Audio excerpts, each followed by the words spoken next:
আমরা অনেক মানুষের সঙ্গেই মিশে থাকি, নানা প্রয়োজনে অনেক কথা বলে থাকি, আর বাঙালির প্রিয় আড্ডায় অনেক কিছুই আলোচনার বস্তু হয়ে ওঠে।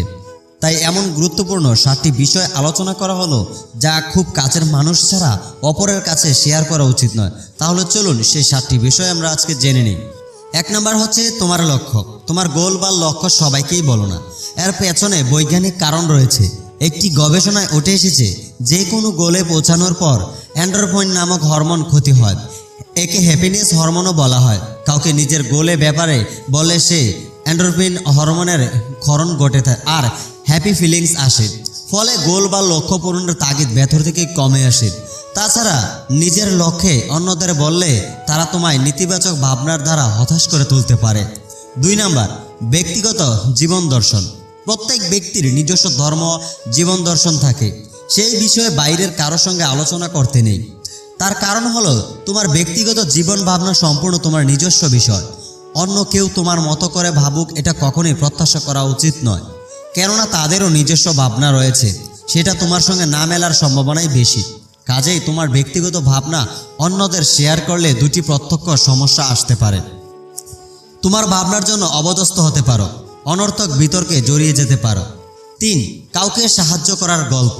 হ্যাঁ, আরেকটা বিষয় মনে রাখা উচিত যে তুমি কাউকে সাহায্য করেছ সেটা অন্যদের বলা যাবে না, কারণ কাউকে সাহায্য করা তোমার মহত্ব বা উদারতা, কিন্তু অন্য কাউকে সেটা বললে সেটা তোমার অহংকার বা আত্মগরিমায় প্রকাশ পাবে।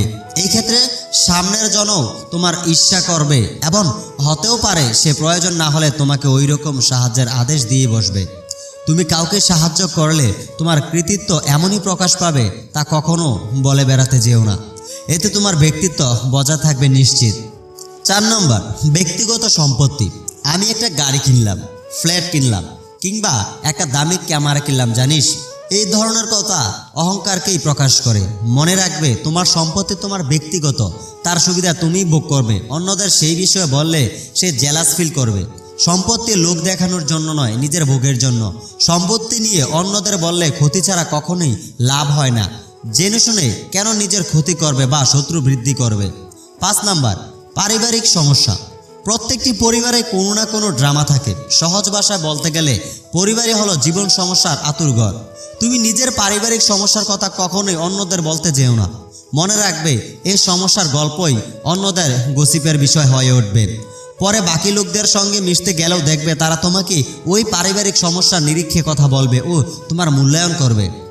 ভালোভাবে হয়তো কাউকে পরিবারের সমস্যার বিষয় বলেছ, এক সময় সেটা বুমেরাং হয়ে উঠতে পারে। 6 নম্বর, অপরের গোপন তথ্য। অপরের গোপন তথ্য নিয়ে কখনো গসিপে অংশ নেবে না, এতে তোমার চরিত্রের অবক্ষয়ই ঘটতে থাকবে। আর কেউ যদি তোমাকে তার গোপন কথা বলে সেটা অন্যদের বলে দিলে বিশ্বাস ভঙ্গের অপরাধ ঘটতে পারে। আর যার গোপন কথা বলছো সে অন্যদের কাছে হাসির খোরাক হয়ে উঠবে, যার জন্য তুমি দায়ী হয়ে পড়বে। তাই অপরের গোপন তথ্য কখনোই অন্য কাউকে বলতে যাবেন না।